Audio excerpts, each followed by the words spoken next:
Vemos agora os chakras relacionados aos seus respectivos órgãos. Começamos pelos superiores, representados pelo coronário, frontal e ágina, anterior e posterior. Podemos observar o giro em movimentos de alternância, num ciclo permanente de emissão e absorção de energia. Vemos também a sincronia entre os anteriores e os posteriores. O coronário é o centro da sabedoria. Tem responsabilidade direta sobre as funções psicológicas, cerebrais e espirituais. Alimenta as células do pensamento e é o provedor de todos os recursos eletromagnéticos indispensáveis à estabilidade orgânica. É o centro de mais alta frequência. Na animação, o chakra ágina, responsável pelas percepções visuais, vidência e clarevidência, aparece na sua parte posterior da mesma maneira que o frontal. Na verdade, eles se juntam, formando um só chakra, localizado na parte posterior da nossa cabeça. É aqui que o cordão de prata é inserido. O frontal é o centro da mente. Responde pelas funções da visão, da audição, do olfato e ainda administra o sistema nervoso central. É responsável também por uma vasta rede de processos da inteligência, que dizem respeito à palavra, à cultura, à arte e ao saber. O chakra laríngeo é o centro da expressão, regula a fonia, o sistema respiratório, o processo digestivo inicial, a pressão arterial e corresponde-se com as glândulas tireoide e paratireoide.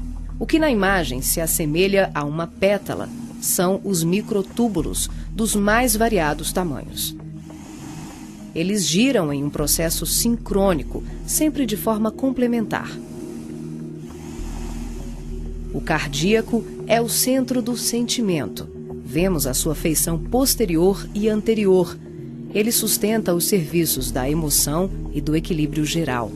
É o responsável pelas energias de todo o aparelho circulatório e se relaciona com o sistema nervoso parasimpático.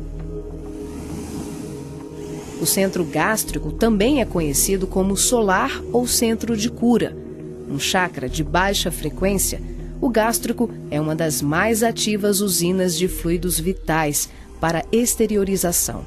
É responsável pelos processos digestivos e grande parte do metabolismo, atuando vigorosamente sobre o estômago e órgãos envolvidos na digestão. Dentro desses microtúbulos ocos, temos outros microtúbulos ocos.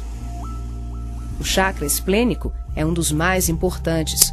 O centro do equilíbrio é também uma grande usina de fluidos. Ele regula a distribuição e a circulação adequada dos recursos vitais em nosso corpo. A feição de pétalas que vemos nessa animação é por conta dos microtúbulos maiores. O umbilical completa as funções do gástrico e do esplênico. Na sua parte posterior, ele é menor. Nós ampliamos para demonstrar de forma clara como esses chakras se interagem. O genésico, conhecido também como chakra sexual, é o centro das formas e elevação. Exerce grande importância nos processos genésicos. Elabora densos campos fluídicos que, quando bem canalizados, podem propiciar vigorosos potenciais energéticos no campo do amor e da criatividade. O chakra fundamental trabalha como se fosse o posterior do coronário. Ele está na base inferior da coluna vertebral, na região do períneo, entre o ânus e os órgãos genitais. Forma, junto com o genésico e o básico, uma tríade, tão importante como o coronário, o frontal e o ágina.